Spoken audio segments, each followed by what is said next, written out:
Olá, hoje nós vamos estudar os capítulos 17 a 19 do livro de Mateus. Agora nós vamos estudar o capítulo 17, versículos 1 a 8 do capítulo 17. A referência a 6 dias indica a rapidez do cumprimento da promessa de Jesus em Mateus 16, versículo 28. Em Êxodo 34, versículos 29 a 35, a face de Moisés brilhou intensamente depois de seu encontro com Deus. Desse modo, a transfiguração de Jesus serviu para identificá-lo como o novo Moisés, no sentido de que Jesus também faria uma aliança, a nova aliança. No livro de Êxodo, somente a face de Moisés ficou resplandecente e esse brilho foi ocultado por um véu.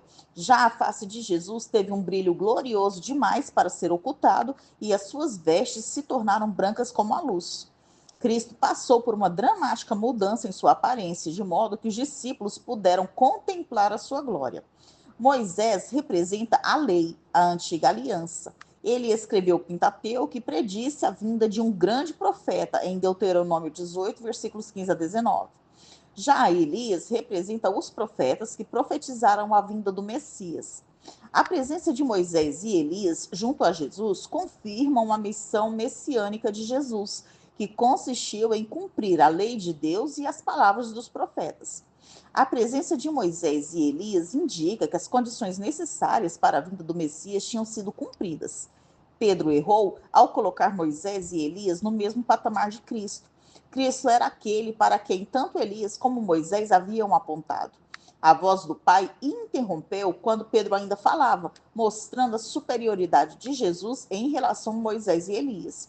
Deus falou do céu somente 2 vezes em Mateus, ambas as vezes para expressar seu amor por Jesus e seu prazer em suas obras. A reação dos discípulos é compreensível, pois perceberam que o Santo Deus do universo estava presente. O Antigo Testamento mostra que encontros diretos com Deus inspiraram medo. Versículos 9 a 13. Os discípulos só poderiam relatar a transfiguração após a ressurreição, quando a natureza do reinado messiânico de Jesus ficasse clara. Nessa passagem, Jesus faz a terceira menção de sua ressurreição neste evangelho. Os líderes judaicos fracassaram em reconhecer João Batista. João veio no espírito e no poder de Elias, e os líderes judaicos o mataram. O Messias estava prestes a sofrer do mesmo modo. Versículos 14 a 21. As quedas provavelmente eram resultado de crises epilépticas. A epilepsia é distinguida da possessão demoníaca em Mateus 4, versículo 24. No entanto, Jesus reconheceu, neste caso raro, que os ataques resultavam da atividade demoníaca. As aparentes tendências suicidas descritas no versículo 15 mostram a influência destrutiva dos demônios. Apesar dos milagres e ensinamentos de Jesus, a maioria do povo não depositou sua fé nele como Messias. A palavra perversa indica a percepção distorcida do povo acerca de Jesus e da verdade espiritual. Os discípulos não estavam, obviamente, desprovidos de fé, mas ela não estava funcionando corretamente. A fé pode ser mais forte ou mais fraca. Mover um monte era uma metáfora comum na literatura judaica para fazer o que era aparentemente impossível. O versículo 21 sugere que o problema subjacente era que os discípulos não fizeram com que Deus fosse o objeto de sua fé. Versículos 22 e 23. Esta é a quarta predição que Jesus faz de sua morte no livro de Mateus. Cada predição acrescenta detalhes adicionais. Esta profecia acrescenta que Jesus será entregue nas mãos dos homens por um ato de traição.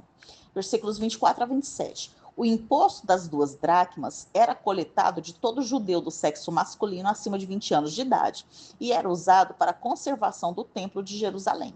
Esse episódio é registrado somente no livro de Mateus e provê evidência para a data da escrita do livro de Mateus ser anterior a 70 depois de Cristo. O templo é a própria casa de Deus Pai, portanto, o filho e aqueles que o filho traz para a família do pai estão isentos do tributo do templo, sinal de que com a chegada do reino, os crentes já não estão mais sob a lei do Antigo Testamento e sim sob a lei de Cristo. Mas para evitar uma afronta, Jesus pagou por si mesmo e por Pedro. Agora nós vamos estudar o capítulo 18, versículos 1 a 5 do capítulo 18. Os discípulos entenderam erroneamente a grandeza em termos de esforço, realização e status humano.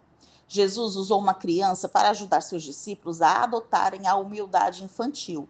O desejo de ser o maior no reino revelava um orgulho inconsistente com o genuíno discipulado. A humildade é o caminho para a verdadeira grandeza.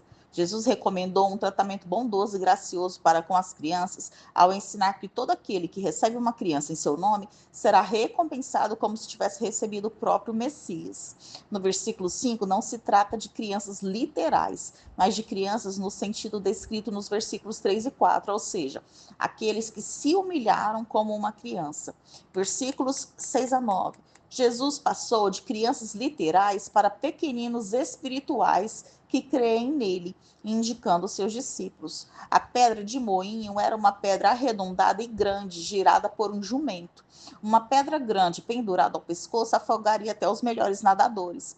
O afogamento era um modo particularmente horrível de morrer na mentalidade dos judeus do primeiro século, pois Israel não era uma nação dada à navegação. Versículo 10. O Pai Celeste usa anjos para cuidar dos pequeninos discípulos. Porém, isso não sugere que a cada discípulo seja conferido um anjo, como se houvesse anjo da guarda. Estes anjos, contudo, têm comunicação livre e contínua com Deus, de modo a ouvir suas ordens para que eles ajudem um fiel. Versículos 11 a 14. Os cristãos pecadores que forem restaurados à comunhão da igreja não devem ser recebidos com relutância ou hesitação, mas com o regozijo de um pastor que encontra uma ovelha que se desgarrou. O pastor celestial não pode aceitar a perda de nem mesmo um único crente. Tal como o pastor dessa parábola, Jesus haverá de resgatar a sua ovelha desgarrada. Versículos 15 a 17. Essas são as diretrizes de Jesus para lidarmos com aqueles que pecam contra nós. Elas dizem respeito aos cristãos, não aos incrédulos, aos pecados cometidos contra nós e não contra outras pessoas, e à resolução de conflitos no contexto da igreja e não a comunidade em geral. As palavras de Jesus não dão permissão para um ataque frontal a cada um que nos ofenda ou despreze. Não autorizam o início de uma destruidora campanha de difamação ou a intimação para um julgamento por parte da igreja. Essas palavras foram destinadas a reconciliar aqueles que estão em desacordo, para que todos os cristãos possam viver em harmonia. Se uma questão puder ser resolvida sem que os outros indivíduos sejam envolvidos, isso impedirá que boatos e mal-entendidos se multipliquem e que o conflito se espalhe.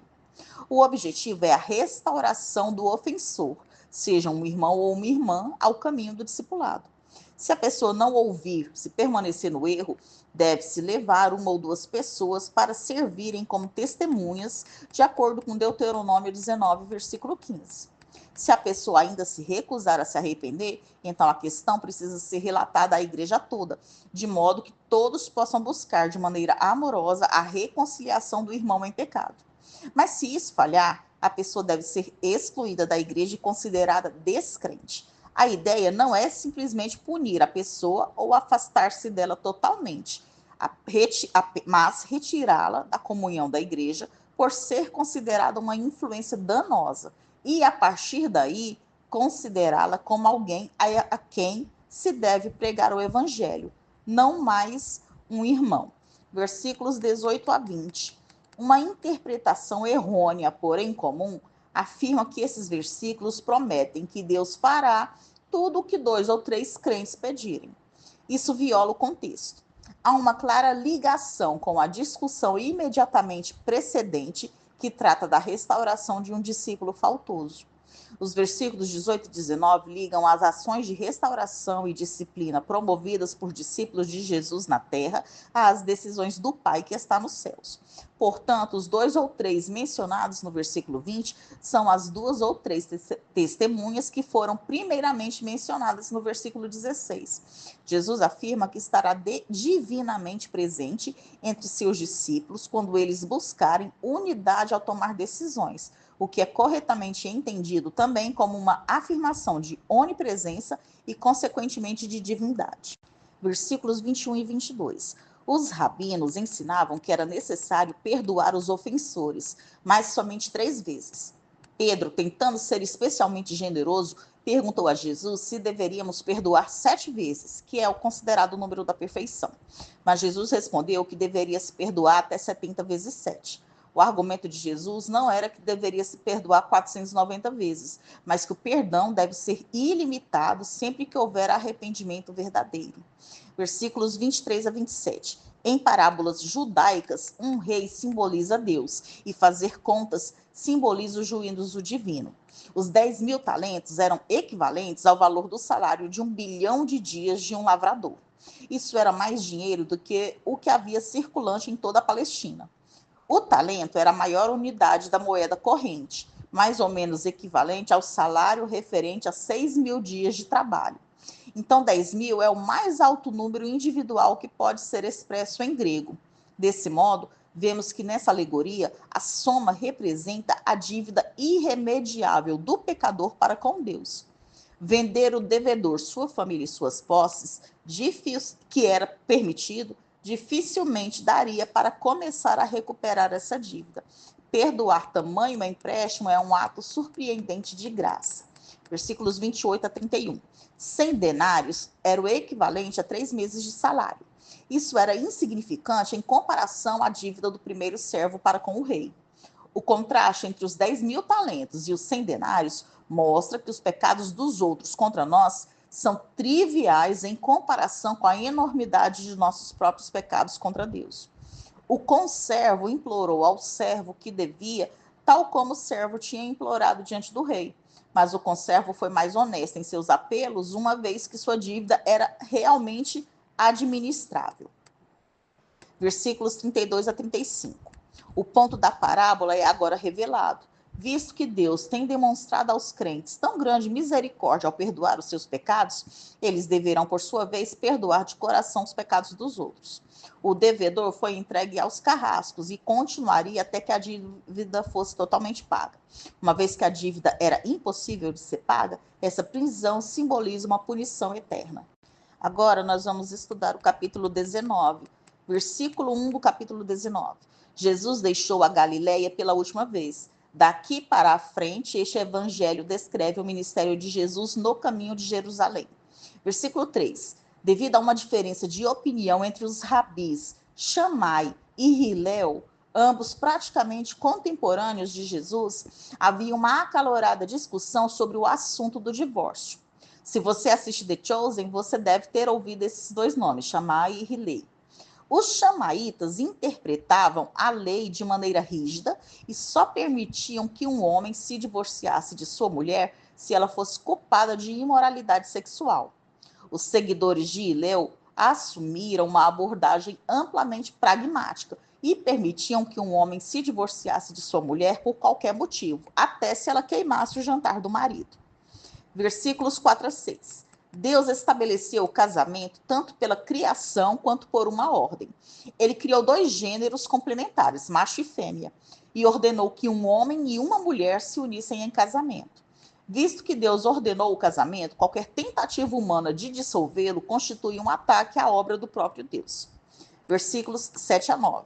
Embora os fariseus descrevessem o divórcio como algo que Moisés mandou, Jesus o descreveu como algo que Moisés simplesmente permitiu.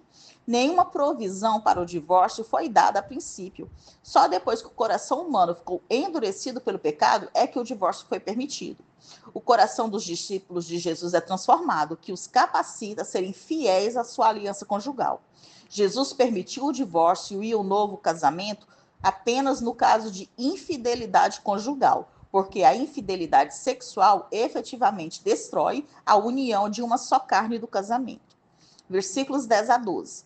Depois de ouvirem Jesus anular a maioria dos motivos populares vigentes na época para o divórcio, os discípulos exageram e dizem que não convém casar, provavelmente para não correr o risco de um casamento infeliz por toda a vida. E Jesus explica que o que eles disseram é verdadeiro, mas apenas para os eunucos, que é o grupo que inclui tanto aqueles que não têm a capacidade de ter relações sexuais, seja por causa de um defeito de nascença ou por castração involuntária, bem como aqueles que escolheram uma vida de abstinência. Versículos 13 a 15. Aparentemente, essas crianças eram pequenas demais para terem manifestado fé pessoal. Portanto, é ainda mais significativo o fato de Cristo tê-las usado como uma ilustração daqueles que compõem o reino dos céus. Impor as mãos era uma forma tradicional de abençoar as crianças em Israel. É comum Deus demonstrar misericórdia para com aqueles que, por causa da idade ou de deficiência mental, são incapazes de ter fé ou de crer por disposição própria. São chamados de inocentes, em Jeremias 19, versículo 4. Isso não significa que eles estão livres da culpa e da corrupção moral herdadas do pecado de Adão, mas, pelo contrário, que eles não são culpáveis no mesmo sentido daqueles cujos pecados são premeditados e deliberados. As palavras de Jesus aqui sugerem que a misericórdia de Deus é graciosamente estendida às crianças, de modo que aquelas que morrem são soberanamente regeneradas e recebidas no reino, não porque sejam merecedoras do céu, mas porque Deus, em sua graça, opta por redimi-las. Versículos 16 a 22. O jovem supôs erroneamente que a vida eterna pudesse ser obtida por meio de boas obras. Ao dizer que bom só existe um, Jesus pretendia destruir a noção ilusória do jovem de atingir uma bondade pessoal que merecesse a salvação. A ordem de Jesus para vender tudo pretendia mostrar ao jovem a sua hipocrisia. Sua cobiça desprezava o espírito do 10º mandamento, sua negligência dos pobres desprezava o mandamento de amor ao próximo e possivelmente seu amor por suas propriedades excedia o seu amor a Deus, transgredindo assim o mandamento contra a idolatria. Versículos 23 a 26. A riqueza era considerada prova da aprovação de Deus, e aqueles que a possuíam podiam dar mais esmolas. Assim, normalmente se considerava que as pessoas ricas eram as mais prováveis candidatas ao céu. Jesus destruiu essa ideia e, juntamente com ela, a noção de que qualquer um poderia merecer suficiente favor de Deus para obter entrada no céu. A imagem de um camelo, o maior animal da Palestina, passando por um pequeno orifício, era uma metáfora muito usada para eventos impossíveis. O problema da salvação de um rico é que ele é tentado a confiar em si mesmo e em suas propriedades. Versículos 27 a 30. Pedro ressalta que eles já haviam feito o que Cristo exigira do jovem rico. Eles haviam se envolvido na vida de fé com Cristo. Observe que Cristo não repreendeu Pedro por sua esperança de recompensa, apesar de que no próximo capítulo há uma sutil repreensão. A regeneração é a era messiânica, a renovação de toda a criação. Essa renovação acontecerá quando o Filho do Homem se assentar no trono de sua glória, reinando sobre o novo céu e a nova terra. O reinado dos 12 discípulos sobre Israel demonstra que os discípulos de Jesus constituem o novo Israel, o povo escolhido de Deus que se beneficiará de seu pacto com Abraão. Numa grande inversão divina, na qual os primeiros serão os últimos e os últimos serão os primeiros, aqueles que fizeram sacrifícios pessoais por Cristo gozarão bênçãos enormes. Nós terminamos aqui o estudo dos capítulos 17 a 19 do livro de Mateus.